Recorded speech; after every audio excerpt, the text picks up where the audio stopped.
শ্রীশ, এ চিঠি তুমি কোথায় পেলে? বাড়ির সামনেই পেলাম। কে দিয়েছে? একটা ছেলে দিয়ে গেল। আরে সে কোথায় পেল জিজ্ঞেস করেছিলে? হ্যাঁ করেছিলাম। একটা বুড়ি এসে তার হাতে ওই চিঠিটা দিয়ে গেছে, আর নাকি আমাদের বাড়িটাও সে দেখিয়ে দিয়ে গেছে, আর বুড়িটা নাকি তাকে একটা টাকাও দিয়েছে। আচ্ছা, তুমি এখন যাও। আচ্ছা। শ্রীশচন্দ্র চলে গেল। আমাদের এবারের নিবেদন পাঁচকড়ি দেয়ের গল্প মায়াবিনী, প্রাপ্তবয়স্কদের জন্য। পরিচালনা সৌভিক সাহা। আগের পর্বে শুনেছেন রেবতী পাহারাওয়ালার সঙ্গে চলে যাওয়ার পর এখনো পর্যন্ত ফিরে আসেনি। এমন সময় শ্রীশচন্দ্র আরেকটি চিঠি এনে দেবেন্দ্রর হাতে দিল। সেটা জুমেলিয়ার চিঠি। তাতে সে জানিয়েছে দেবেন্দ্রর স্ত্রী রেবতী এখন তার জিম্মায় আছে। রাতে দেবেন্দ্রকে লাহাদের বাগানবাড়িতে তার সঙ্গে দেখা করতে বলেছে জুমেলিয়া। চিঠি পড়ে দেবেন্দ্রর মুখ শুকিয়ে গেল। এরপর শুনুন দ্বিতীয় এবং শেষ পর্ব। শচীন্দ্র, এই চিঠিটা পড়ে দেখো। শচীন্দ্র মনে মনে চিঠিটা আগাগোড়া পড়ে নিল। তারপরে জিজ্ঞাসা করল, আপনি যাবেন? হ্যাঁ, যেতে তো হবে। গিয়ে কি করবেন? না গিয়েই বা কি করব শচীন্দ্র? গিয়েই বা কি করবেন? জুমেলিয়া চিঠিতে সত্যি কথাই লিখেছে। অবশ্য এ সত্যি তার অন্যান্য সত্যির মতোই, কিন্তু আমার মনে হচ্ছে এবার সে চিঠিতে সত্যি কথাই লিখেছে। তবে আপনি যাবেন বলে ঠিক করেছেন? যাব। সেনা প্রতিজ্ঞা করেছে আপনাকে খুন করবে? হ্যাঁ, করেছে। সে কথা আমি জানি, আমার মনে আছে। শুধু আপনাকে নয়, মামিমাকে, শ্রীশকে আর আমাকেও। মামাবাবু, এ আবার জুমেলিয়ার নতুন ফাঁদ। এ ফাঁদে মামিমাকে আর আপনাকে সে আগে ফেলতে চায়। এ কথা আমি বিশ্বাস করি। তাও আপনি যাবেন? তাও যাব। আমাকে সঙ্গে নেবেন না? না। কেন? তাহলে আমার উদ্দেশ্য আমি সফল করতে পারবো না। কি উদ্দেশ্য? সময় হলেই সব জানতে পারবে শচীন্দ্র। এখন এইটুকুই যথেষ্ট। তবে তোমাকে একটা কথা বলে রাখি শচীন্দ্র। বলুন। সে ডাকেনি, আমাকে ডাকেনি, নিজের মৃত্যুকে ডেকেছে। তার দিন ঘনিয়ে এসেছে। আপনি তার প্রস্তাবে রাজি হবেন? কি প্রস্তাব সেটা তো আগে শুনি, তারপর না হয় ঠিক করা যাবে। আচ্ছা, আর আমি এখন কি করব? কিছুই না। বড় শক্ত কাজ। তা আমি জানি, জানি শচীন্দ্র। দাঁড়াও, বলছি। বলুন। ঠান্ডা মাথায় মন দিয়ে ভালো করে শোনো, শান্ত হয়ে শোনো। সন্ধ্যের ঘণ্টাখানেক পরে তুমি ভিক্ষুকের পোশাকে ওই বাগানের ভিতরে যাবে। চিঠিতে যে কাঠের ঘরের কথা বলা আছে, সেই ঘরের কাছে কোনো একটা গাছের আড়ালে লুকিয়ে থাকবে। বুঝতে পেরেছ? হ্যাঁ। তুমি দেখবে যে কে কি করে, কে কোথায় যায়। খুব সাবধান, কেউ যেন তোমাকে দেখতে না পায়। আর আমি রাত 11টার সময় যাব। নিরস্ত্র অবস্থায় যাবেন? অস্ত্র ছাড়া তোমার মামাবাবু কখনো বাড়ির বাইরে বেরোয় না, আজও বেরোবো না। আমি জুমেলিয়াকে ফলো করব। তুমি দূর থেকে সেই সময় আমাদের ফলো করবে, কিন্তু খুব সাবধান শচীন্দ্র। আমি আবার বলছি, কেউ যেন তোমাকে দেখতে না পায়। আর আমি যাওয়ার সময় পকেটে করে কতগুলো ধান নিয়ে যাব। যে পথ দিয়ে যাব সেখানে ছড়াতে ছড়াতে যাব। সেগুলো ফেলার সময় শব্দ হওয়ার সম্ভাবনা নেই। তুমি সেই ধানগুলো দেখে দেখে যেও, কেমন? আচ্ছা। তাহলে আশা করি তোমার আর অসুবিধে হবে না। বেশ। কিন্তু মনে রেখো, জুমেলিয়া শিয়ালের মতো সতর্ক, ভয়ঙ্কর চালাক। নিজের পথ আগে থেকে পরিষ্কার না করে সে রাস্তায় পা দেয়নি। আগে দেখে নিয়েছে যে এতে তার নিজের বিপদের কোনো সম্ভাবনা নেই। আমার বিশ্বাস তারপরই সে আমাকে ডেকে পাঠিয়েছে। এখন তোমার কাজ হচ্ছে, তুমি দেখবে সে আত্মরক্ষার জন্য ঠিক কি ব্যবস্থা করেছে, কারা তাকে সাহায্য করছে। আর শোনো, আমার কথা মতো ধান দেখে দেখে আমাকে খুঁজে বের করবে। তারপর তুমি কাছাকাছি কোথাও অপেক্ষা করবে। যতক্ষণ না আমি তোমাকে ইঙ্গিত দিচ্ছি ততক্ষণ পর্যন্ত তুমি অপেক্ষা করবে। আচ্ছা, কিভাবে ইঙ্গিত দেবেন? যখন পরপর দুবার পিস্তলের আওয়াজ হবে তখনই তুমি আমার কাছে চলে এসো। কিন্তু শোনো, যতক্ষণ পর্যন্ত তুমি পিস্তলের শব্দ শুনতে না পাও ততক্ষণ তুমি কিচ্ছু করবে না। আচ্ছা। আবার আমি বলছি, মাথা ঠান্ডা রাখবে, কোনো তাড়াহুড়ো করবে না, কেবল অপেক্ষায় থাকবে। বেশ, আপনার কথা মতোই কাজ হবে। সচি, আজ রাতের কাজটা কিন্তু বড় সহজ নয়। আজ ব্যর্থ হলে আমাকে মরতে হবে। আজ পর্যন্ত আমরা যত রকম কাজে গিয়েছি তার মধ্যে সবচেয়ে বেশি পরিশ্রম, সবচেয়ে বেশি বুদ্ধি আর সবচেয়ে বেশি কৌশলের দরকার পড়বে আজ। তোমার মামিমা তো বিপদের মধ্যে রয়েছেনি, আমার প্রাণও আজকের রাতের কাজের উপরে ঝুলে আছে। হয়তো বাঁচতে নাও পারি, কিন্তু কোনো উপায় নেই। ফলাফল আমাদের মাথা পেতে নিতেই হবে। আর সচি, এই কথাটা মনে রেখো যে আমি যদি সেই পিশাচিনীর হাতে খুন হই, কি বলছেন মামাবাবু? তাহলে সব দায়িত্ব তোমার উপরেই পড়বে। এরকম বলবেন না। ঈশ্বর তোমার মঙ্গল করুন সচি। আমার কথাগুলো মনে রেখো। শোনো, যদি তোমার আর আমার এই জীবনে আর দেখা না হয় তাহলে সর্বশক্তিমান পরমেশ্বর আছেন, তিনি তোমাকে রক্ষা করবেন, তোমার সহায় হবেন, তোমার মঙ্গল করবেন। এখন এসো। দেবেন্দ্র শচীন্দ্রকে একবার বুকে জড়িয়ে ধরলেন। শচীনের দু চোখ জলে ভরে এসেছিল, আর কোনো কথা না বলে সে চলে গেল। রাত প্রায় 10:30টার পর দেবেন্দ্র বিজয় বাড়ি থেকে বেরোলেন। লাহিড়ীদের বাগানে পৌঁছতে প্রায় আধ ঘন্টা লাগল। 11টা বাজতে তখন আর বেশি দেরি নেই। দেবেন্দ্র বাগানের পশ্চিম দিকের নির্দিষ্ট ঘরটার কাছে গিয়ে অপেক্ষা করতে লাগলেন। সেখানে তখন কেউই নেই, একদম নির্জন। কোথাও কোনো আওয়াজ নেই, শুধু দূর থেকে মাঝে মাঝে কুকুর আর রাত চড়া পাখির ডাক ভেসে আসছে। আকাশে পূর্ণিমার চাঁদ আর ঠান্ডা বাতাস জায়গাটাকে এমন করে তুলেছে যে মনেই হয় না এখানে কোথাও একটা ভয়ঙ্কর ঘটনা ঘটে চলেছে। শচীন্দ্র একটা গাছের আড়ালে লুকিয়েছিল। দেবেন্দ্র বিজয়ের চোখ সবার প্রথমে পড়ল সেদিকে, আর শচীন্দ্র ঠিক তখনই তার মামাকে দেখল। কিন্তু কেউই কোনো কথা বলার প্রয়োজন অনুভব করলেন না। একটু পরে ঘড়িতে যখন ঠিক রাত 11টা, জ্যোৎস্নার আলোয় দেবেন্দ্র বিজয় দেখলেন এক নারী মূর্তি দ্রুত গতিতে এগিয়ে আসছে। দেবেন্দ্র বুঝলেন সে আর কেউ নয়, সে হল নরপিশাচী জুমেলিয়া। জুমেলিয়াও দেবেন্দ্রকে দূর থেকেই দেখতে পেয়েছিল। এই যে দেবেন্দ্র, এসেছো তুমি? হ্যাঁ, এসেছি। ভয় পাওনি? ভয়? কাকে ভয় পাবো? কেন, আমাকে? তোমাকে? না। এখনো ভয় হচ্ছে না? না, হচ্ছে না। তোমার নিজের কথা বলছি না দেবেন্দ্র, অন্য কারোর জন্য তো ভয় হতে পারে তোমার। হচ্ছে না ভয়? আমি তোমাকে ভয় পাই না।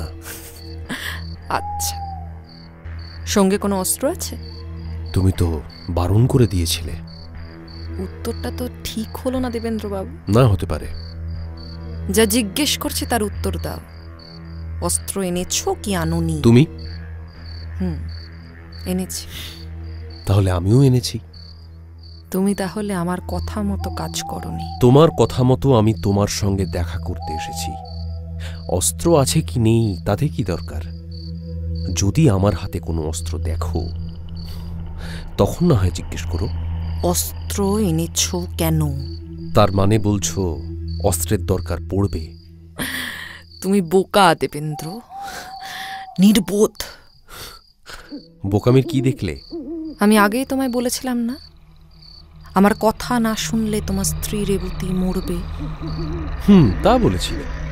তাহলে কেন আমার কথা শুনলে না? কেন অস্ত্র আনলে? এখন যদি আমি এখান থেকে চলে যাই, কি করতে পারবে তুমি আমার? মনে করলেই কি এখন আর যেতে পারবে? কি করবে? এক পা নড়ার চেষ্টা করলেই মরবে। নির্বোধ, নির্বোধ। আবার আবার কি? তোমার মাথাটা একেবারেই খারাপ হয়ে গেছে দেখছি। আমাকে মারলে তোমার আদরের বউ রেবতী সে কি বেঁচে থাকবে? ভুলে গেছো সব কথা? তাও আমি তোমাকে মারবো। এই নাও, এই নাও, মারো তাহলে, মারো। এই নাও, বুকে বসিয়ে দাও। একটা মেয়ের বুকে ছুরি বসাতে তোমার যদি আনন্দ হয় তাহলে তাই করো। এই নাও, নাও, তোমার সামনেই আমি বুক পেতে দিলাম। নাও। মাথার উপরে নীল আকাশ চাঁদের আলোয় চারিদিক ভেসে যাচ্ছে। গাছের পাতাগুলো ঠান্ডা হাওয়ায় অল্প অল্প দুলছে। চারপাশ নিস্তব্ধ।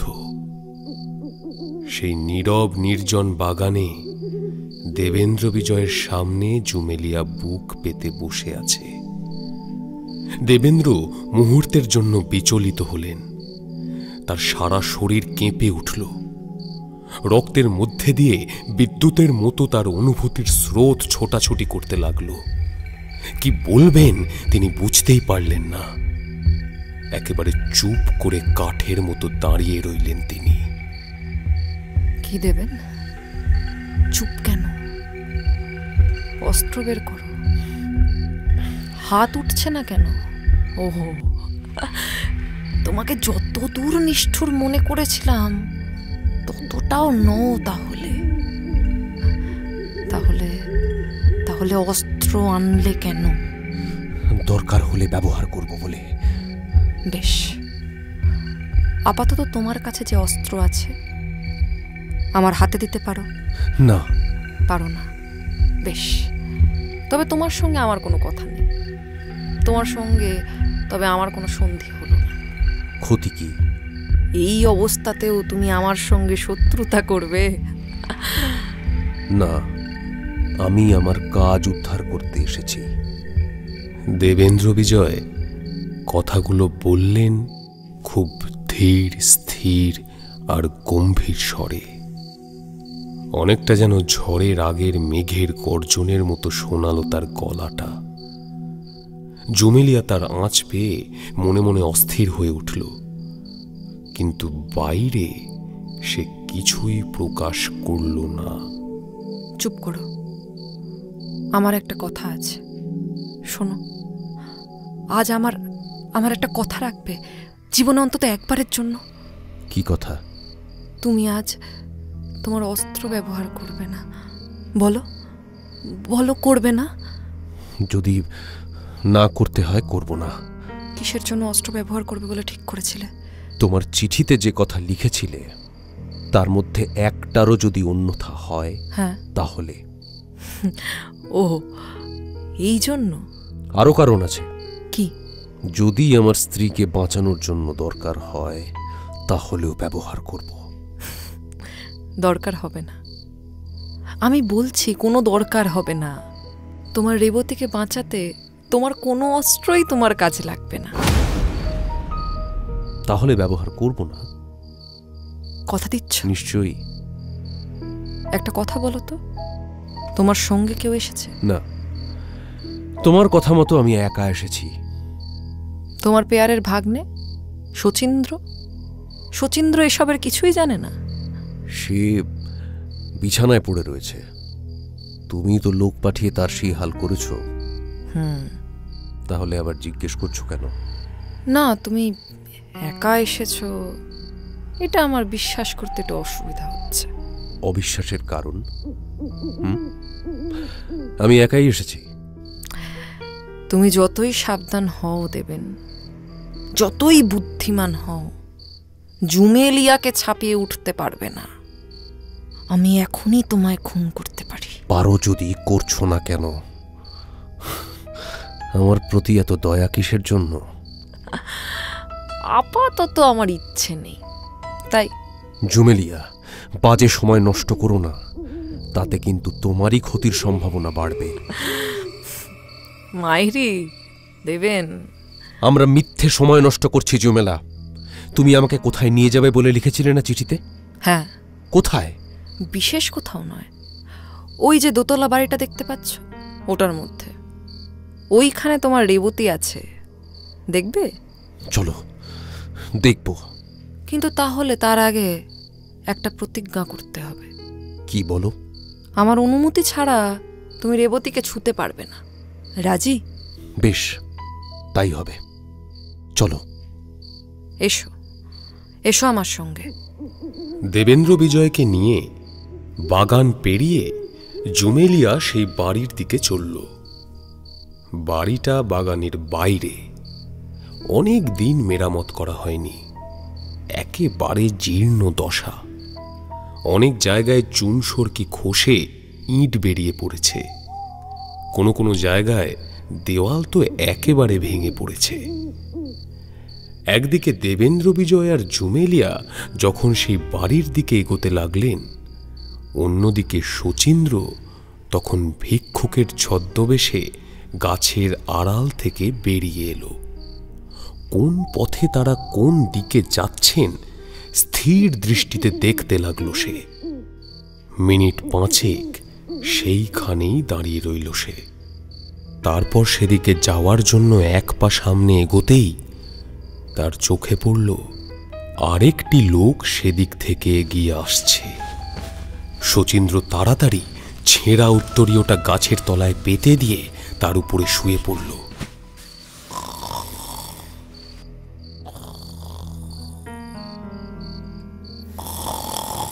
চোখ বুজে ঘুমের ভান করে নাক ডাকতে আরম্ভ করে দিল সে। লোকটা খুব তাড়াতাড়ি তার কাছে এসে পড়ল, এসেই তার কাঁধে একটা জোরে চাপড় বসিয়ে দিল। শচীন্দ্র আধ বোঝা চোখে একবার পাশ ফিরে শুল। লোকটি আবার একটা চড় মারল। শচীন্দ্র তাও চোখ খুলল না। শুয়ে শুয়ে এসে বলল, কে বাবা তুমি? পথ দেখো না বাবা। এর পরের চড়টা শচীন্দ্রের গায়ে আগের চেয়েও কয়েক গুণ বেশি জোরে এসে পড়ল। কে বাবা? পাহাড়াওয়ালাজি নাকি?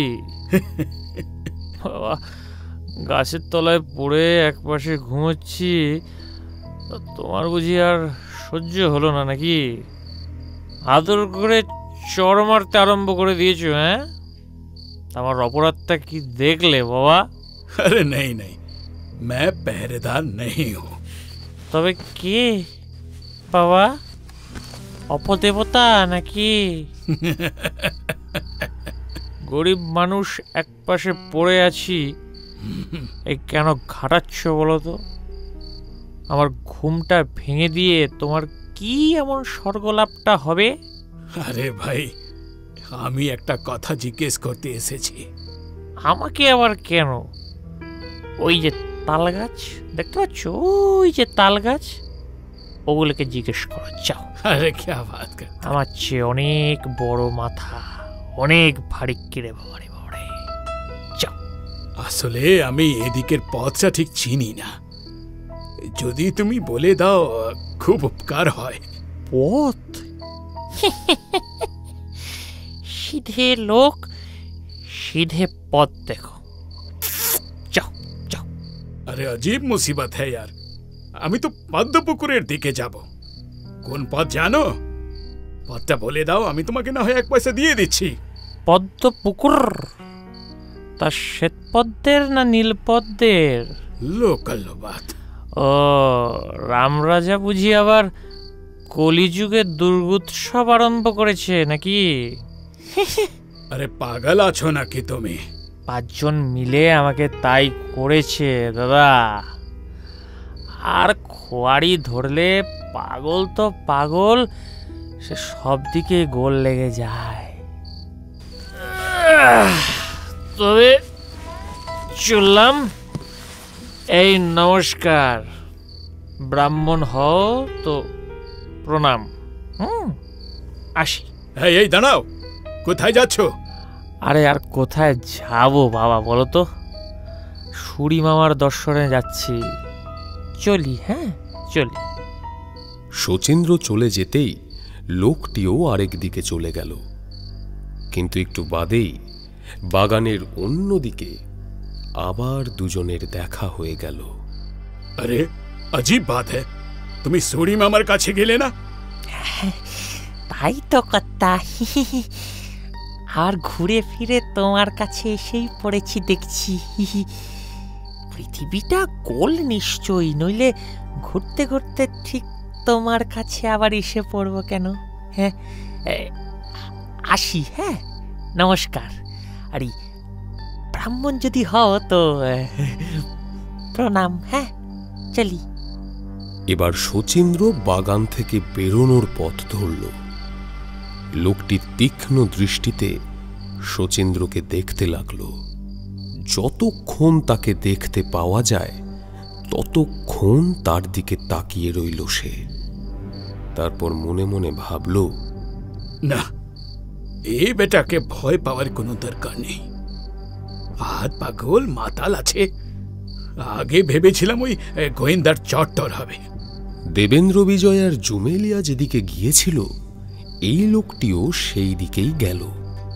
এই লোকটি হল জুমেলিয়ার চর। ভিক্ষুকের ছদ্মবেশে শচীন্দ্র তখনও বেশি দূরে যায়নি। সেও লুকিয়ে লোকটির দিকে নজর রাখছিল। লোকটি তার দৃষ্টির বাইরে চলে যেতেই সে গাছের আড়াল থেকে বেরিয়ে এলো। তারপর লোকটি যেদিকে গিয়েছিল সেই দিকে এগুতে লাগলো। যেতে যেতে তার হাতের লাঠিটা বারবার মাটিতে পড়ে যেতে লাগলো, আর বারবার সেটা সে মাটি থেকে তুলে প্রসন্ন মুখে হাসতে লাগলো। আসলে দেবেন্দ্র বিজয় যে সমস্ত ধান ছড়িয়ে নিশানা দিয়ে গিয়েছিলেন, শচীন্দ্র লাঠি তোলার ছলে সেই ধানগুলোই দেখে দেখে পথ চিনে নিচ্ছিল। অন্যদিকে জুমেলিয়ার সঙ্গী হয়ে দেবেন্দ্র বিজয় ততক্ষণে অন্ধকার বাড়িটার সামনে এসে পৌঁছেছেন। এই বাড়ি, তোমাকে আমার সঙ্গে এই বাড়ির ভিতরে যেতে হবে। স্বচ্ছন্দে? রেবতী এখানেই আছে। বেশ, নিয়ে চলো আমাকে। এখন নয়, সুবিধা মতো নিয়ে যাব। তার আগে তোমার সঙ্গে আমার কতগুলো কথা আছে, এসো। দুজনে বাড়ির মধ্যে এসে ঢুকলেন।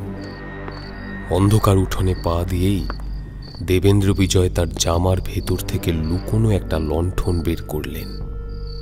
চারদিক সেই আলোয় উজ্জ্বল হয়ে উঠতেই জুমেলিয়া একটু চমকে উঠে একবার তাকালো, কিছু বলল না। সিঁড়ি পার করে দুজনেই এসে উঠলেন দোতলায়। তারপর একটা ঘরে ঢুকে জুমেলিয়া একটা মোমবাতি জ্বালালো। আচ্ছা দেবেন্দ্র, কেন আমি তোমাকে এখানে নিয়ে এসেছি জানো? না, আমি জানি না। তুমি জানো আমি প্রতিজ্ঞা করেছি। কি?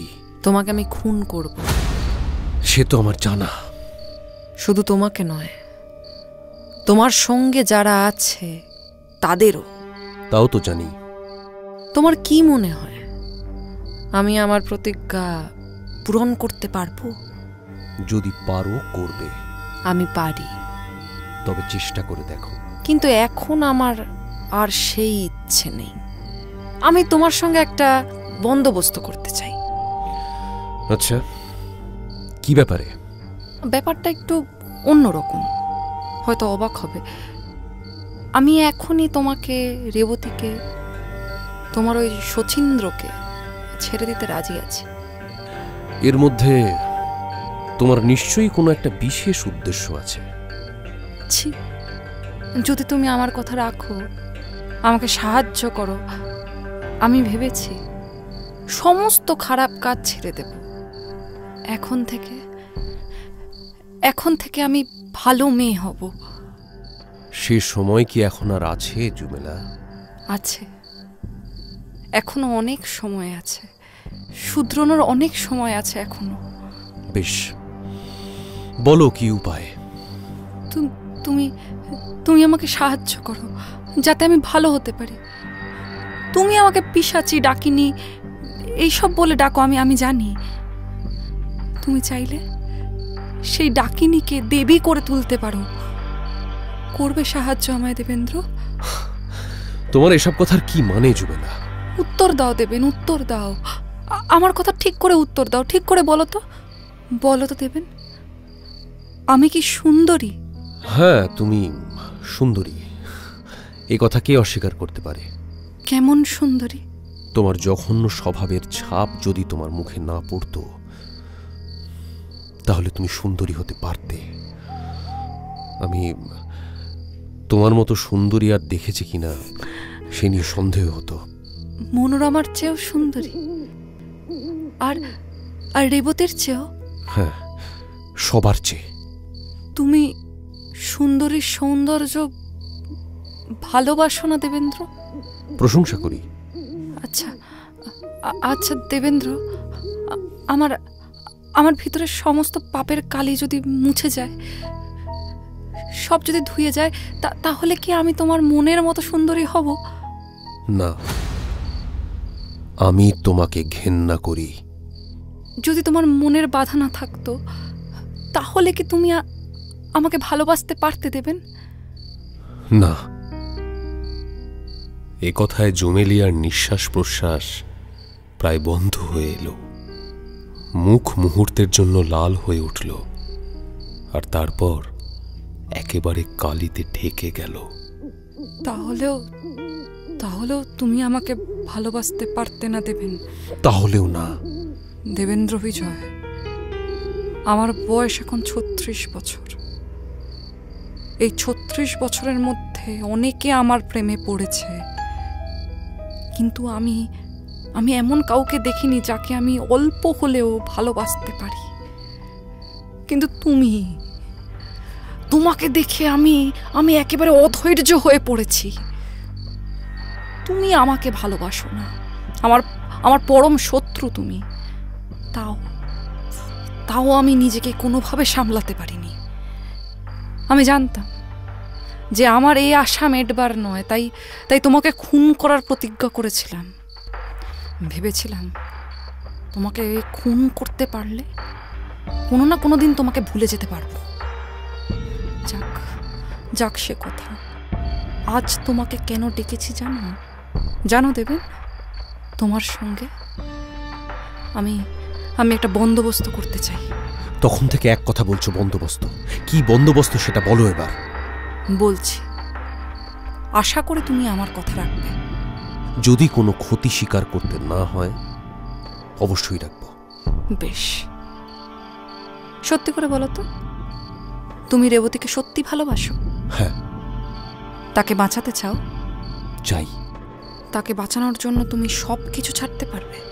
পারি। ভালোবাসা ছাড়তে পারবে? ঠিক বুঝতে পারলাম না। রেবতীকে বাঁচানোর জন্য রেবতীকে ছাড়তে পারবে? বেশি দিন না, শুধু 1 বছরের জন্য। 1 বছর বাদে আমি তোমাকে ছেড়ে দেব। তখন না হয় তুমি আবার রেবতীর কাছে ফিরে যাও। 1 বছর বাদে আমি মরবো। আমি সত্যি বলছি, আমি মরবো। আমি নিজের হাতে বিষ খেয়ে মরবো। আর তুমিও জুমেলিয়ার হাত থেকে চিরকালের মতো মুক্তি পেয়ে যাবে। এই কথা বলে জুমেলিয়া দেবেন্দ্র বিজয়ের দিকে 1 পা এগিয়ে গেল। আত্মসমর্পণের ভঙ্গিতে তার পায়ের কাছে বসে পড়ে মুখের দিকে তাকিয়ে রইল। দেবেন্দ্র এবার সত্যিই অবাক হয়ে গেলেন। তার সারা শরীর তখন পাথরের মতো ঠান্ডা, নীরব, নিশ্চল। দেবেন, তুমি আমার হও। তুমি শুধু 1 বছরের জন্য আমার হও। ভালোবাসতে হবে না। তুমি আমায় ভালোবাসো কি বাসো না আমি আর জিজ্ঞেস করতে চাই না। জানি তুমি কখনোই আমাকে ভালোবাসতে পারবে না, কিন্তু অন্তত মিথ্যে করে বুঝিও যে ভালোবাসো। মাত্র 1 বছরের জন্য। আমি সাত করে তোমার কাছে ঠকতে চাইছি দেবেন, তাতেই আমার সুখ, ওই আমার পক্ষে যথেষ্ট। ভেবে দেখো দেবেন, রেবতীর তাতে রক্ষা পাবে, সে তোমার বাড়িতে নির্বিঘ্নে পৌঁছবে, সেখানে তোমার অপেক্ষায় থাকবে। তার জীবন বাঁচাতে তোমার আমার মধ্যে কি কথা হচ্ছে সেগুলো কেউ কখনো জানতে পারবে না। 1 বছর বাদে তোমার যা ইচ্ছে হয় করো, যেভাবে যেখানে খুশি থাকো থেকো, শুধু কিছুদিনের জন্য স্বর্গের আভাসটুকু আমায় নিতে দাও দেবেন, যা আমি সারা জীবন কখনো অনুভব করতে পারিনি। তোমার বউ কিচ্ছু জানতে পারবে না, শুধু তুমি আর আমি। 1 বছর পরে তুমি হাসতে হাসতে তার কাছে ফিরে যাবে, আর আমি মরব, সত্যিই মরব। আমাদের এই কথা শুধু আমাদের কাছেই লুকানো থাকবে, কারোর কাছে কোনোদিন তোমাকে ছোট হতে হবে না। এবার জুমেলিয়া উঠে দাঁড়ালো। একটানা এতক্ষণ কথা বলে সে যেন একটু হাঁপিয়ে উঠেছিল। আরো 2 পা এগিয়ে এসে দুহাত দিয়ে সে দেবেন্দ্রকে জড়িয়ে ধরার চেষ্টা করল, কিন্তু দেবেন্দ্র তাকে ঠেলে সরিয়ে দিলেন। ছাড়ো, তুমি আমাকে ছোঁয়ার চেষ্টা করবে না। শোনো দেবেন, আমি বুঝেছি আমি মরব, তুমি হয়তো বিশ্বাস করতে পারছো না, কিন্তু 1 বছর বাদে তোমার সামনেই আমি বিষ খাবো। তারপর না হয় তুমি আমার বুকে ছুরি বসিয়ে দিও, তাহলে তো আর অবিশ্বাসের কোনো প্রশ্ন থাকবে না। আমি চলে যাব দেবেন, তোমার জীবন থেকে আমি চলে যাব। আমি যা দ্রব্যগুণ জানি, যতটুকু যা জানি, আমি তোমায় সব শিখিয়ে যাব। তাতে তোমার উপকার ছাড়া অপকার হবে না, তোমার গোয়েন্দাগিরিতেও তা কাজে লাগবে। এখন সবাই জানবে যে তুমি দেশ ছেড়ে চলে যাচ্ছ, তার জন্য একটা কোনো অজুহাত দেখালেই হবে। ভেবে দেখো দেবেন, তোমার স্ত্রীকে যখন ইচ্ছে চিঠিও লিখতে পারবে তুমি। একটাই মাত্র অনুরোধ, যে এই 1 বছরের মধ্যে তোমার রেবতীর নাম আমার সামনে কখনো উচ্চারণও করবে না, যাতে আমার একবারের জন্য মনে না হতে পারে যে তুমি আমাকে ভালোবাসো না।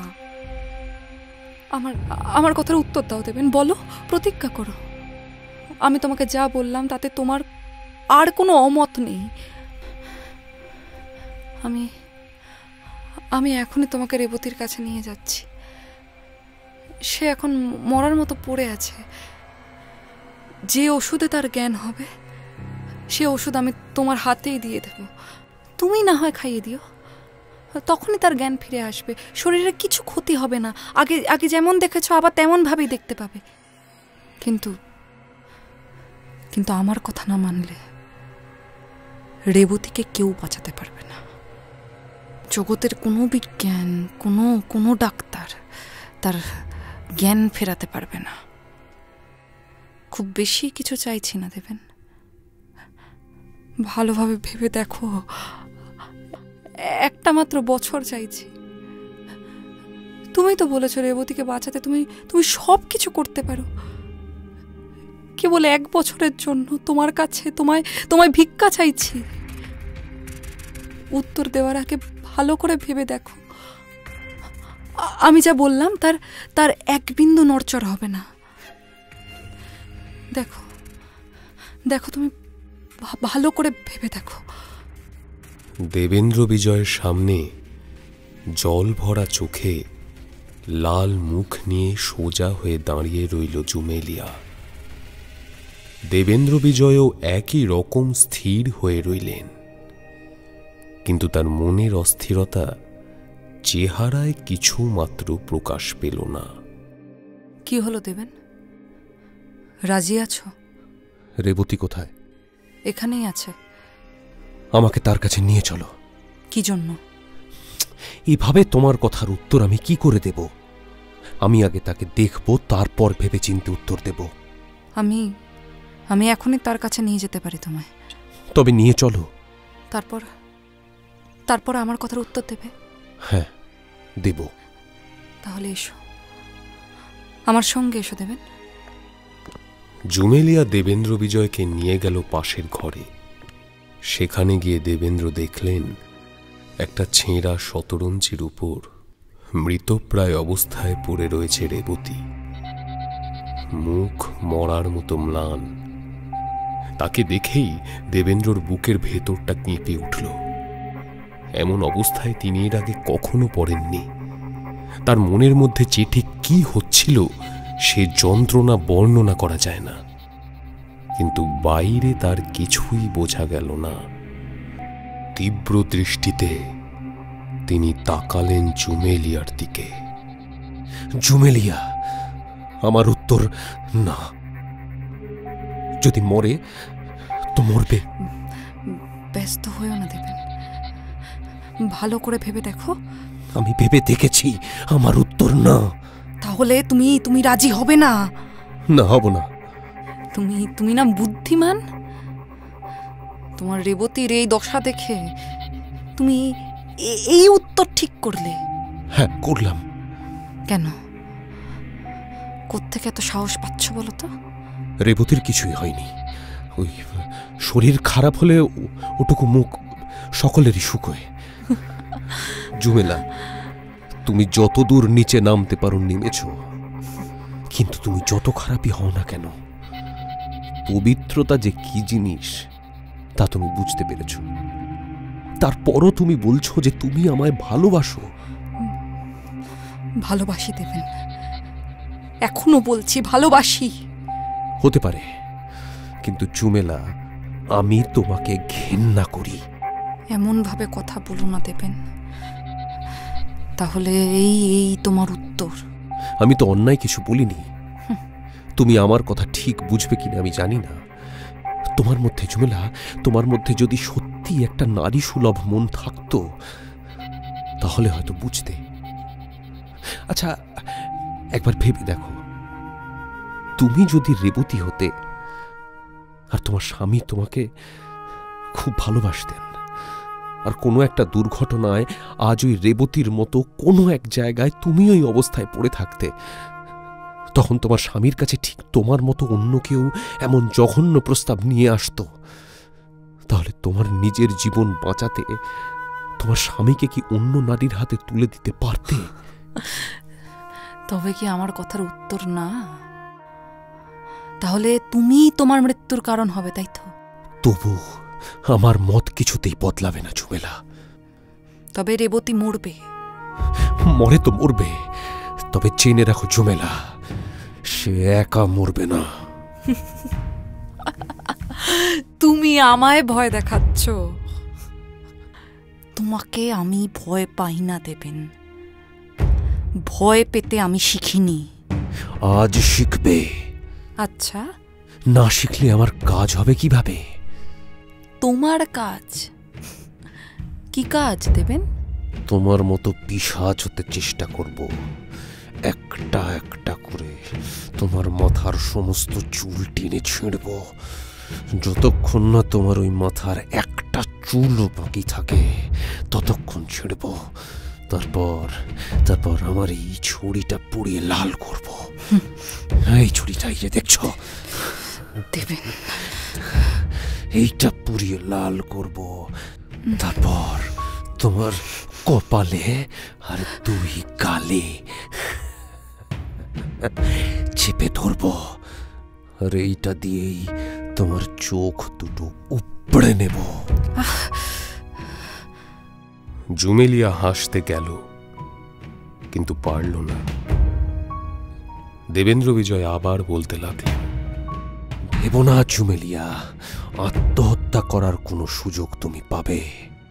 আমি জানি তোমার কাছে কোথাও না কোথাও বিষ লুকোনো আছে, সেগুলো আগেই কেড়ে নেওয়ার ব্যবস্থা করব।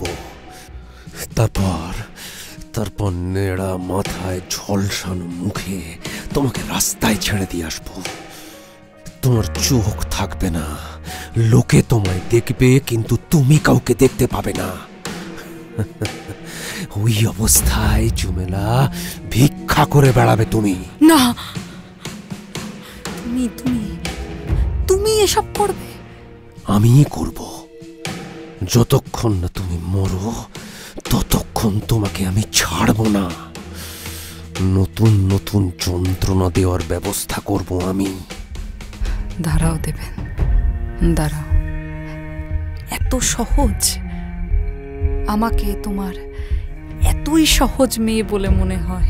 কিচ্ছু করতে পারবে না তুমি, কিচ্ছু না। তাই আমি না চাইলে মরতেও পারবে না। জেনে রাখো, তুমি আত্মহত্যার চেষ্টা করলে গুলি করে তোমার হাত থেতলে দেব, আর যদি পালাবার চেষ্টা করো তাহলে এখনই এই গুলি করে পা ভেঙে দেবো তোমার। দেবেন? হাসি নয় জুমেলা, আমি মিথ্যে কথা বলি না। তাই দেখবে, তোমার কানে ওই যে দুটো দুল আছে, ও দুটোর মধ্যেও তুমি বিষ ভরে রেখেছ। অস্বাভাবিক গরম দেখলেই আমি বুঝতে পারি ওগুলো এখনই দূর করা ভালো। কথা শেষ না হতে হতে দেবেন্দ্র বিজয় পরপর দুবার পিস্তল ছুঁড়লেন। জুমেলিয়ার কানের দুল দুটো পিস্তলের গুলিতে ভেঙে দূরে গিয়ে ছিটকে পড়ল। ঘরটাও ভরে উঠল ধোঁয়ায়, আর সেই ফাঁকে দেবেন্দ্র তার পিস্তল লুকিয়ে ফেললেন। চিৎকার করে 10 পা পিছিয়ে একটা কোণে গিয়ে দাঁড়ালো জুমেলিয়া। সে হাত তুলতে যেতেই দেবেন্দ্র বললেন, সাবধান, হাত তুলো না। হাত তুলেছ কি গুলি করে হাত উড়িয়ে দেব।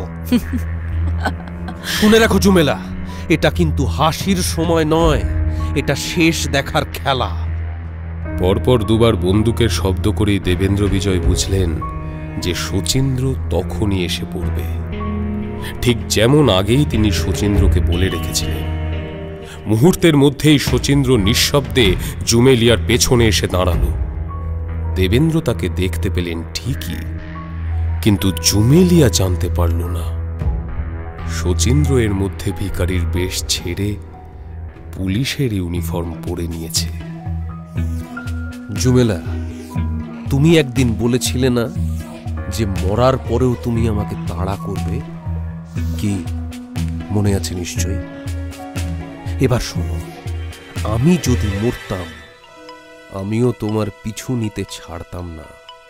ভূতের মতো চুপি ছাড়ে তোমার পিছনে গিয়ে দাঁড়াতাম, তুমি কিছুই জানতে পারতে না। তারপর তোমার ওই হাত দুটো পিছ মোড়া করে ধরে রাখতাম।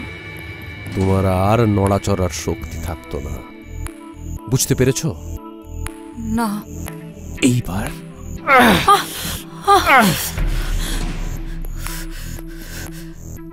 বুদ্ধিমান শচীন্দ্রের বুঝতে দেরি হল না যে দেবেন্দ্র আসলে কথাগুলো তাকে উদ্দেশ্য করেই বললেন।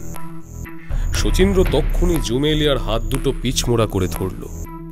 জুমেলিয়া চিৎকার করে উঠল, জোর করতে লাগলো, কিন্তু কিছুতেই শচীন্দ্রের হাত ছাড়াতে পারল না।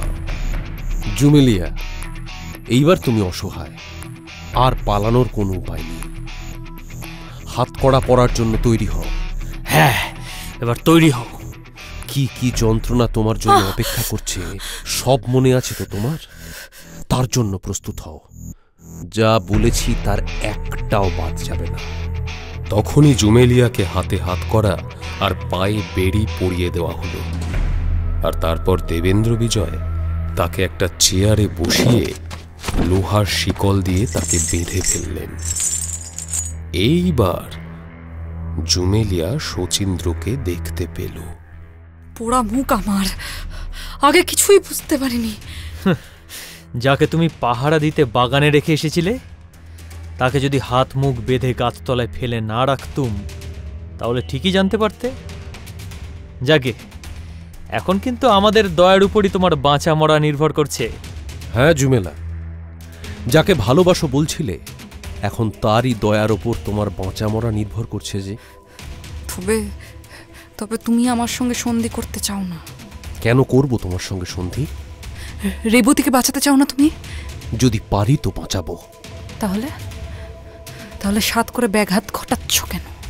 তুমি তো বলেই দিয়েছো তাকে তুমি ছাড়বে না। সে কথা যখন বলেছিলাম তখনও তো তোমার হাতে পড়িনি আমি। তা অবশ্য ঠিক। এক কাজ করো, তার জ্ঞান ফেরার ওষুধটা আমায় দাও। দিতে পারি, যদি তুমি আমাকে ছেড়ে দাও। আমাকে এখান থেকে পালাবার জন্য 48 ঘন্টা, মাত্র 48 ঘন্টা সময় দাও, তাহলে দিতে পারি। বলো রাজি? অত আশা করো না জুমেলিয়া। তাহলে তুমি কি সত্যি রেবতীকে বাঁচাতে চাও না? সে যে বাঁচবে না এই বিশ্বাস আমার নেই। জুমেলিয়া, এবারে তোমার যন্ত্রণা আরম্ভ হবে। সচি, এই নাও, এখনই এই ছুরিটা দিয়ে জুমেলিয়ার চোখ দুটো উপড়ে ফেলো। না না না, দাঁড়াও দাঁড়াও। দেবেন্দ্র, দেবেন্দ্র, তোমার কি আমার জন্য এতটুকু দয়া নেই? কিসের দয়া তোমার উপর? আমি রেবতীকে বাঁচাতে পারি, বাঁচাবো। বাঁচাও, তবে বাঁচিয়ে দেখাও। আগে আগে আমায় ছেড়ে দাও। সে আশা করো না জুমেলিয়া। তুমি কি এখন আমার প্রস্তাবে রাজি হবে? পাগল নাকি আমি? কিছুতেই হব না। তবে তবে আমি কখনোই তাকে বাঁচাবো না। মরুক, মরুক, চুলোয় যাক। শুনে রাখো জুমেলা, কান খুলে শুনে রাখো, একমাত্র রেবতী তোমাকে বাঁচাতে পারে। সে যদি বলে তোমাকে ছেড়ে দিতে, তবে আমি তোমায় ছেড়ে দেব। ভেবে দেখো, তোমার ভবিষ্যৎ এখন তার হাতে। রেবতীর হাতে? ভালো ভালো, যদি যদি সে বলে, তাহলে তুমি আমাকে ছেড়ে দেবে? দেব। বেশ বেশ, আমি এখনই তাকে বাঁচাবো। ছেড়ে দাও আমায়। আমি আমি মিথ্যে বলি না। না, এখন ছাড়া যাবে না। তবে তবে বাঁচাবো কি করে? কি করলে জ্ঞান ফিরবে আমাকে বলো। তুমি না, আমি সেই মতো কাজগুলো করব। যদি জ্ঞান না হয় জুমেলা, তাহলে সেই যন্ত্রণাগুলোর কথা মনে আছে নিশ্চয়ই। প্রথমে তোমার চোখ উপড়ানো হবে। সে যদি বাঁচে, তাহলে তুমি আমাকে ছেড়ে দেবে? যদি রেবতী ছেড়ে দিতে বলে, দেব ছেড়ে। যে ঘরে তোমাকে আগে নিয়ে গিয়েছিলাম, সেই ঘরের টেবিলের নিচে একটা ছোট্ট কাঠের বাক্স আছে। যাও যাও, তাড়াতাড়ি নিয়ে এসো। যেমন আছে তেমনই নিয়ে আসবে। সাবধান, বাক্স খুলতে যেও না। দেবেন্দ্র বিজয় কথা শুনে তাড়াতাড়ি পাশের ঘর থেকে সেই বাক্সটা নিয়ে আসলেন। বাক্সের 17 নম্বরের শিশিটা বের করো। কোথায়? করেছ? 5 ফোঁটা ওষুধ রেবতীকে খেতে দাও। কোন ওষুধে তুমি রেবতীকে অজ্ঞান করে রেখেছ? কত নম্বর? এ কথা জিজ্ঞেস করছো কেন? প্রয়োজন আছে। 7 নম্বর। বেশ, যদি এই 17 নম্বরের ওষুধে কিছু ফল না হয়, তোমাকে 7 নম্বরের ওষুধ জোর করে খাওয়াবো। ফল হবে দেবেন্দ্র। আমি বললাম না, আমি মিথ্যে বলি না। মনে থাকে যেন। এই বলে দেবেন্দ্র বিজয় ধীরে ধীরে রেবতীর অবসন্ন ঠান্ডা মাথাটা কোলে তুলে নিলেন। তার মনের ভেতরে যা হচ্ছিল তা শুধু তিনিই জানতেন, যদিও মুখে সে যন্ত্রণার কোনো ছাপই পড়ল না। তিনি শান্তভাবে রেবতীর মুখে ফোঁটা ফোঁটা করে লাল রঙের ওষুধ ঢালতে লাগলেন। বেশ কয়েক মুহূর্ত কেটে গেল। বাড়ি নিস্তব্ধ, কোথাও কোনো শব্দ নেই। বেশ কিছুক্ষণ পেরিয়ে যাওয়ার পর রেবতী চোখ মেলে তাকালেন, আর চোখ খুলে যা দেখলেন তাতে একেবারে অবাক হয়ে গেলেন। জুমেলিয়া তাকে ক্লোরোফর্ম করে এখানে নিয়ে এসেছিল। ক্লোরোফর্মের ঘোর কাটতে না কাটতে সে আবার নিজের ওষুধ দিয়ে তাকে অজ্ঞান করে রেখেছিল। রেবতী প্রথমে দেখলেন তিনি যে ঘরে শুয়ে আছেন সেই ঘর তার অপরিচিত। তার সামনে দাঁড়িয়ে রয়েছে দেবেন্দ্র বিজয়, আর একটু দূরে একটা চেয়ারের উপর হাত পা বাঁধা অবস্থায় বসে রয়েছে জুমেলিয়া। তার মাথাটা তার বুকের উপর ঝুঁকে পড়েছে।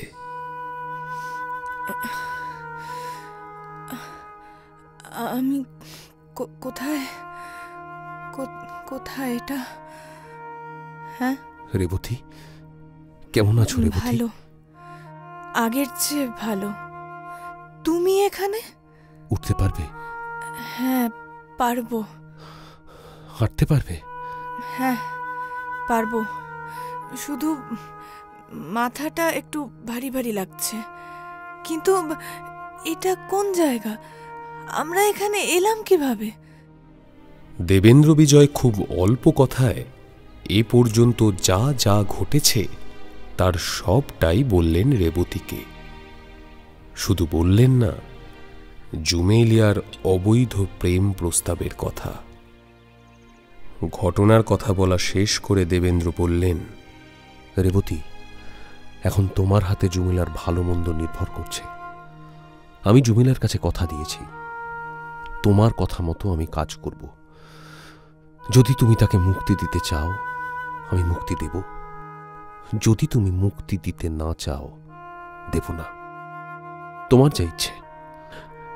জুমেলাই তোমাকে মৃত্যুর মুখ থেকে ফিরিয়ে এনেছে, কিন্তু এটাও মনে রেখো, সেই জুমেলাই তোমাকে মৃত্যু মুখে তুলে দিয়েছিল।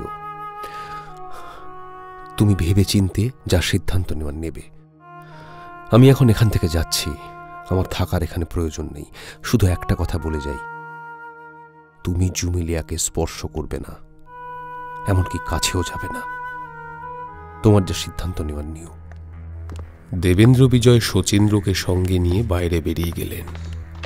তারপর বাইরে থেকে দরজায় শিকল তুলে দিয়ে অপেক্ষা করতে লাগলেন। 15 মিনিট কেটে গেল, কোনো খবর নেই।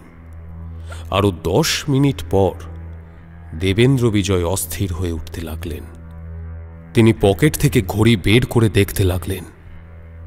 আরো 5 মিনিট কেটে গেল। এইবারে দেবেন্দ্র ঘরের দরজা খুলে ফেললেন, আর যা দেখলেন তাতে তিনি একেবারে স্তম্ভিত হয়ে গেলেন। যে ঘরের মধ্যে তিনি কিছুক্ষণ আগে জুমেলিয়া রেবতীকে রেখে বেরিয়ে গিয়েছিলেন, সেই ঘর এখন ফাঁকা।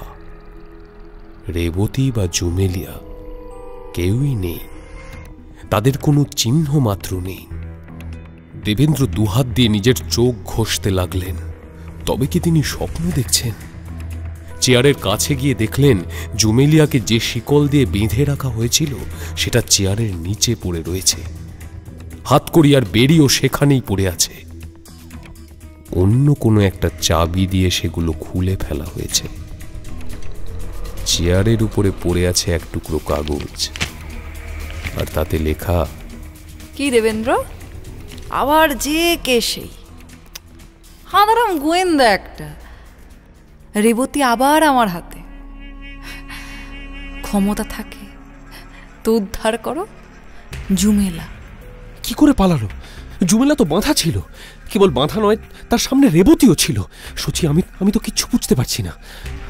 আচ্ছা সচি, তুমি যে লোকটাকে বেঁধে রেখে এসেছিলে, সে কোনো রকমে এদিকে আসেনি তো? দেবেন্দ্রর কথা শুনে শচীন্দ্র খোঁজ নেওয়ার জন্য যেই ঘর থেকে বেরোতে যাবে, ঠিক তখনই একটা গুলির আওয়াজ হলো। আর সঙ্গে সঙ্গে শচীন্দ্রর শরীরটা যেন ছিটকে ধূপ করে দেবের পায়ের কাছে এসে পড়ল। দেবেন্দ্র তখনই পিস্তলটা বার করে গুলিটা যেদিক থেকে এসেছিল সেদিকে লক্ষ্য করে একটা গুলি চালিয়ে দিলেন। বাইরে একটা মানুষের গোঙানি শুনতে পাওয়া গেল। দেবেন্দ্র ভাবলেন পিস্তলের গুলিটা তাহলে ব্যর্থ হয়নি। দরজার সামনে পড়ে থাকা শচীন্দ্রকে টপকে দেবেন্দ্র বাইরে বেরিয়ে গেলেন। যেদিক থেকে গোঙানির শব্দটা আসছিল সেদিকে খানিকটা এগোতেই তিনি দেখলেন একটা লোক প্রায় মরার মতো পড়ে আছে। ভালো করে দেখে বুঝতে পারলেন লোকটা এখনো মরেনি। এই ওঠো ওঠো, আমি এখন তোমাকে যা যা জিজ্ঞেস করব ঠিক ঠিক তার উত্তর দেবে কি? যদি না দাও তাহলে আমার হাত থেকে সহজে ছাড় পাবে না। তোমার জিভটা না টেনে ছিঁড়ে ফেলে দেব। বলুন, কি জিজ্ঞেস করতে চান? জুমেলা কি করে ছাড়া পেল? আমি তাকে ছেড়ে দিয়েছি। সেখানে আরেকটি মেয়ে ছিল, সে কিছু বলেনি? তাকে তো আমি আগেই ক্লোরোফর্ম দিয়ে অজ্ঞান করে গাড়িতে তুলে দিয়ে এসেছিলাম। গাড়ি? কোথাকার গাড়ি? ছিল গাড়ি আগে থেকে বলে রেখেছিলাম, বাইরে হই রাস্তার ধারে। কার আদেশে? কে বলেছিল ঠিক করে রাখতে? জুমেলিয়া। কি জন্য গাড়ি এনে রেখেছিলে? জুমেলিয়ার মুখে শুনলাম তার সঙ্গে আপনি কোথায় যাবেন বলেছিলেন, সেই জন্য। ওহ আচ্ছা, সে গাড়িতে আর কে আছে? গিরিধারী বলে একটা লোক আছে, আমারই বন্ধু। সেই আমার বন্ধু মানে গিরিধারীকেই আপনার সঙ্গী লোকটা বাগানে বেঁধে এসেছিল। আমি গিয়ে তাকে উদ্ধার করেছিলাম। তারপর এখানে এসে আড়াল থেকে আপনাদের সব কাজ আমি লুকিয়ে লুকিয়ে দেখি, আর তারপর সুযোগ বুঝে আমি জুমেলিয়াকে পালাতে সাহায্য করেছিলাম। তুমি গেলে না কেন? তুমি যে বড় থেকে গেলে। খুন করবার জন্য, আপনাকে খুন করবার জন্য। আমাকে খুন করে তোমার লাভ? আমার নয়, জুমেলিয়ার লাভ। তাতে তোমার কি? জুমেলিয়ার লাভেই আমার লাভ। গাড়িখানা কোথায় গেল? ওই দমদমার দিকে।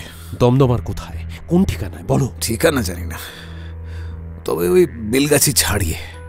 বেলগাছি ছাড়িয়ে কত দূর? শুনে তো ছিপ বেশি দূর না, ওই 2-4খানা বাগানের পরে একটা গেটওয়ালা ওই বাগান বাড়ি মতো আছে, সেই বাগানের ভেতরে। ও, হরেক রামের বাগান বুঝি? হ্যাঁ, ঠিক ধরেছেন। যদি তা না হয়, যদি তুমি আমাকে মিথ্যে বলে থাকো, তাহলে তোমায় আমি মিথ্যে বলিনি। জুমেলিয়ার সঙ্গে তোমার আর তোমার বন্ধুর কতদিনের পরিচয় হয়েছে বলো? সপ্তাহখানেক হবে। সে বাগানে আর কেউ আছে? আছে, দারোয়ান আছে, পাহাড় সিং। জুমেলা আর তোমার বন্ধু গিরিধারী কতক্ষণ হলো গেছে? অনেকক্ষণ। ওই যখন আমি গুলি করলাম প্রথম, আপনার সঙ্গে ছেলেটাকে যখন গুলি করলাম, তার একটু আগে হবে। ওহ, আমাকে খুন করতে তুমি থেকে গেছিলে, তাই তো? আমাকে খুন করবার কারণ কি? তাতে জুমেলিয়ার কি লাভ? জুমেলিয়া আমাকে বলেছিল যে আপনাকে খুন করলে সে আমাকে বিয়ে করবে। আর তুমি তাকে বিশ্বাস করো? করেছিলাম বিশ্বাস। মানে যখন বলেছিল তখন মনে হয়েছিল যেন সত্যি কথা বলছে। ঠিক সেই সময় শচীন্দ্রের জ্ঞান ফিরে আসতে লাগলো। সে উঠে বসতেই দেবেন্দ্র বিজয় তাকে বললেন, সচি, হাঁটতে পারবে? পারো। আমি জানতে পেরেছি জুমেলা এখন কোথায় আছে। আমি যাবো সেখানে। আচ্ছা শোনো, আমি এক্ষুনি যাচ্ছি, আর তুমি এখানে থাকবে, কেমন? আমি যতক্ষণ না ফিরে আসি ততক্ষণ তুমি এখানে থাকবে, বুঝতে পেরেছো? আচ্ছা। আর আমি যদি কোনো পাহাড়ওয়ালাকে রাস্তায় পাই, তাহলে আমি পাঠিয়ে দেবো এইখানে তোমাকে সাহায্যের জন্য। দেবেন্দ্র বিজয় কিছুক্ষণের মধ্যেই ছুটে যোগুবাবুর বাজারের রাস্তায় এসে পড়লেন। 2-1টা ভাড়াটে গাড়ি তখনও সেখানে ছিল। দেবেন্দ্র লাফিয়ে একটা গাড়ির কোচ বাক্সে গিয়ে উঠলেন। ঘোড়ার লাগামের চাবুক নিজের হাতে নিয়ে জোরে গাড়ি হাঁকিয়ে দিলেন। গাড়োয়ান অবাক হয়ে তাকিয়ে রইল। গাড়ি দমদমায় যাবে, বিশেষ দরকার। বাধা দিও না, বাধা দিলে গাড়ি থেকে ফেলে দেবো। চুপ করে বসে থাকো। যদি 10 টাকা ভাড়া পেতে চাও, কোনো কথা বলবে না, চুপ করে বসে থাকবে।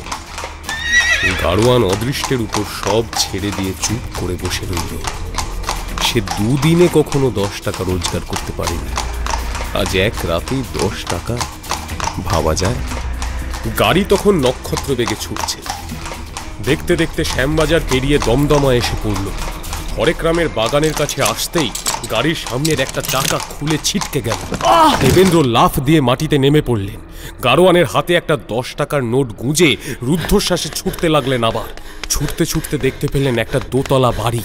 তার বারান্দায় বসে পাহাড় সিং তখনও নিশ্চিন্ত মনে তামাক খাচ্ছে। এইবারে দেবেন্দ্র বেড়ালের মতো নিঃশব্দে তার পেছনে এসে দাঁড়ালেন। পাহাড় সিং হুঁকোয় একটা লম্বা টান দিতে সবেমাত্র আরম্ভ করেছে, দেবেন্দ্র 2 হাতে তার গলা টিপে ধরলেন পেছন থেকে। পাহাড় সিং এর সুখ টানে বাধা পড়ল।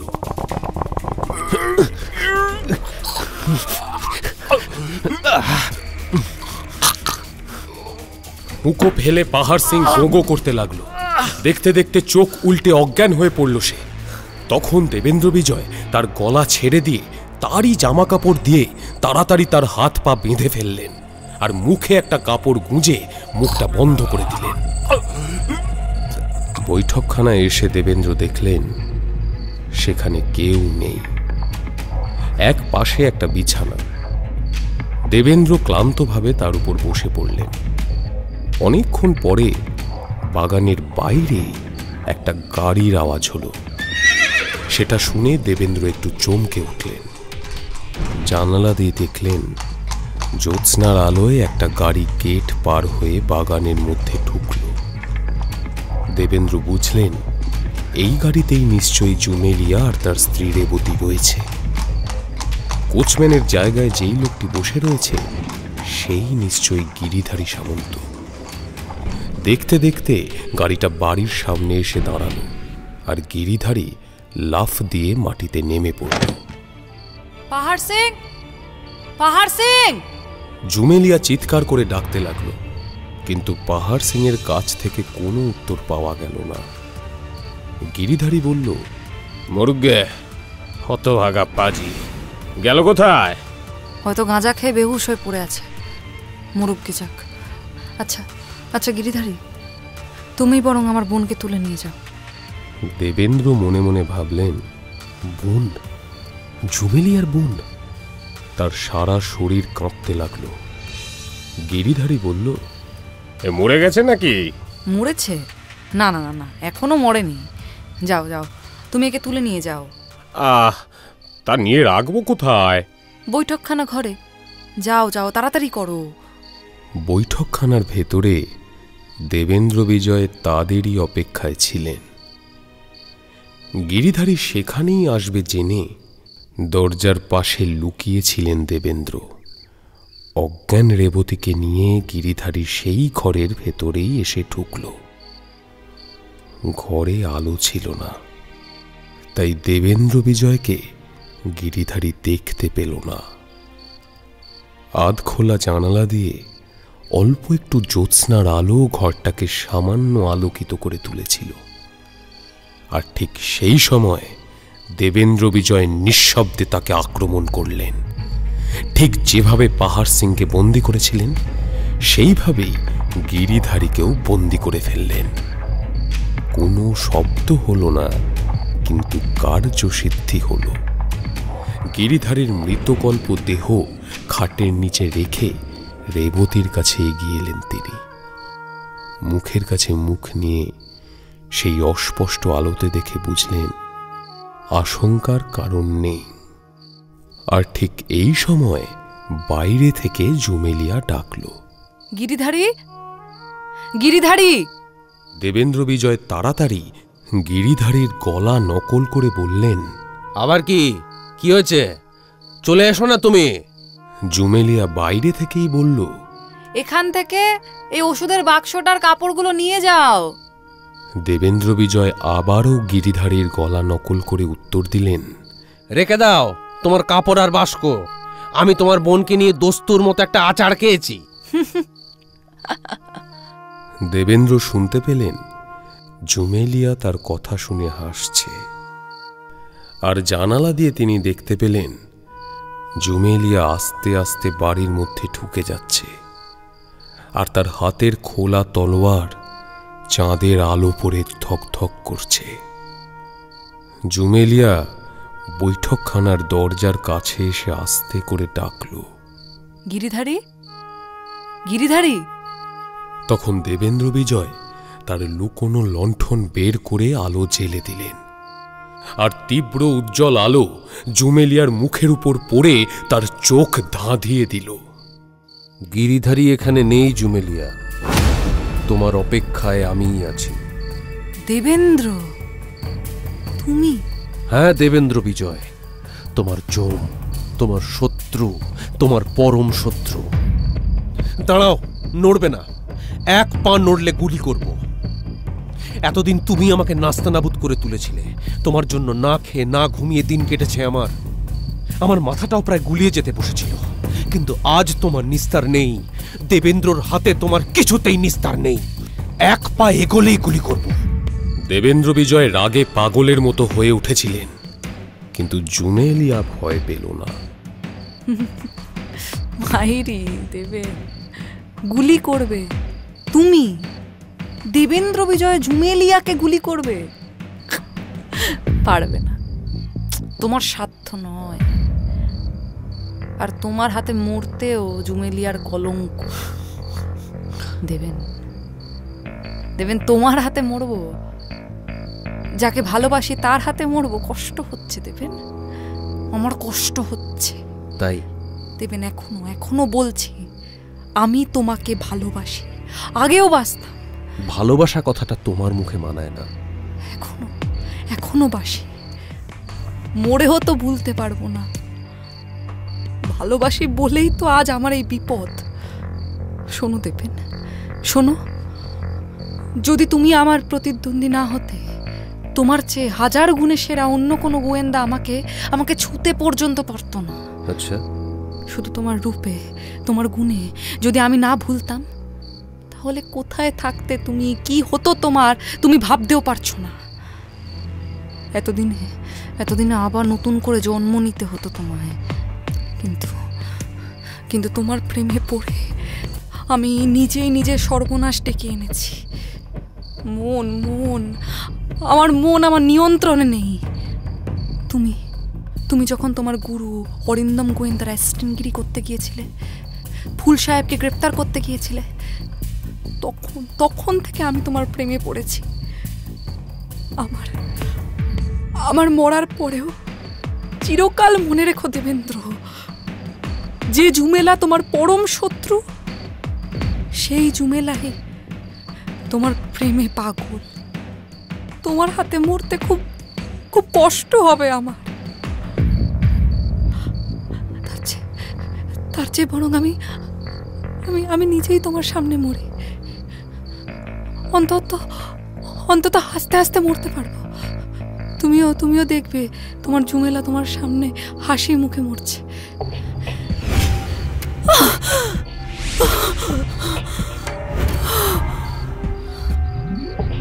এই পর্যন্ত বলে জুমেলিয়া সেই খোলা তলোয়ার নিজের বুকে আমূল বিঁধিয়ে দিল। বুক চেপে ধরে কাঁপতে কাঁপতে মাটিতে পড়ে গেল। তার মুখে চোখে দৃষ্টি ক্রমে অন্ধকার হয়ে এলো। পোশাক ভিজিয়ে মাটি প্লাবিত করে রক্ত সব কিছু ভাসিয়ে নিয়ে যেতে লাগলো। দেবেন্দ্র বিজয়ের এতদিনের শত্রু আজ এইভাবে তার সামনে চিরকালের মতো বিদায় নিল। কেউ যদি বিশেষ করে দেবেন্দ্রর মুখের দিকে তখন একটি বার তাকিয়ে দেখত, তাহলে দেখতে পেত দেবেন্দ্রর চোখ তখন শুকনো ছিল না, বরং চোখ দুটিতে দুবিন্দু জল টলটল করছিল।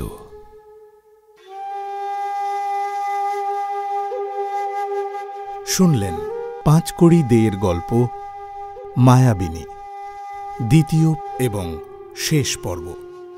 প্রযোজনা শান্তনু চ্যাটার্জি।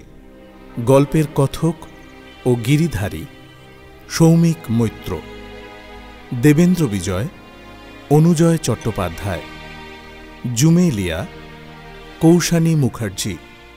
শচীন্দ্র ও পাহাড় সিং সাগ্নিক বসু। সুপারিনটেন্ডেন্ট সুমিত পাল। শ্রীশচন্দ্র সুগত ঘোষ। রামকৃষ্ণবাবু ও সূত্রধার দেবব্রত ব্যানার্জি। থিরোজা বিবি ও রেবতী অভিপ্সা চক্রবর্তী। জুমেলিয়ার দ্বিতীয় অনুচর সৌভিক সাহা। আব্দুল ও আগন্তুক জয়দীপ সেন। রেকর্ডিং ও এডিটিং সুরজিৎ গাঙ্গুলি। আবহ ও শব্দ নিয়ন্ত্রণ গোপাল দাস। পোস্টার অলিপা। গল্পের অডিও রূপান্তর এবং সমগ্র পরিচালনায় সৌভিক সাহা। গল্পের কাহিনী এবং সমস্ত চরিত্র লেখকের কল্পনাপ্রসূত। বাস্তবের সঙ্গে কোনো মিল থেকে থাকলে তা সম্পূর্ণ অনিচ্ছাকৃত ও কাকতালীয়। এই অডিও পরিবেশনা শুধুমাত্র মনোরঞ্জনের জন্য। এর উদ্দেশ্য কোনোভাবেই কোনো জাতি, রাষ্ট্র, ব্যক্তি, জাত, কোনো বিশেষ পেশা বা ধর্মকে আঘাত করা নয়। অডিও রূপান্তরের প্রয়োজনে গল্পের ভাষায় সামান্য পরিবর্তন করা হয়েছে। মদ্যপান, ধূমপান, মাদক সেবন স্বাস্থ্যের পক্ষে ক্ষতিকর। কোনো রকম অন্ধবিশ্বাস ও কুসংস্কারকে গুরুত্ব দেওয়া আমাদের উদ্দেশ্য নয়। শুনতে থাকুন, সঙ্গে থাকুন।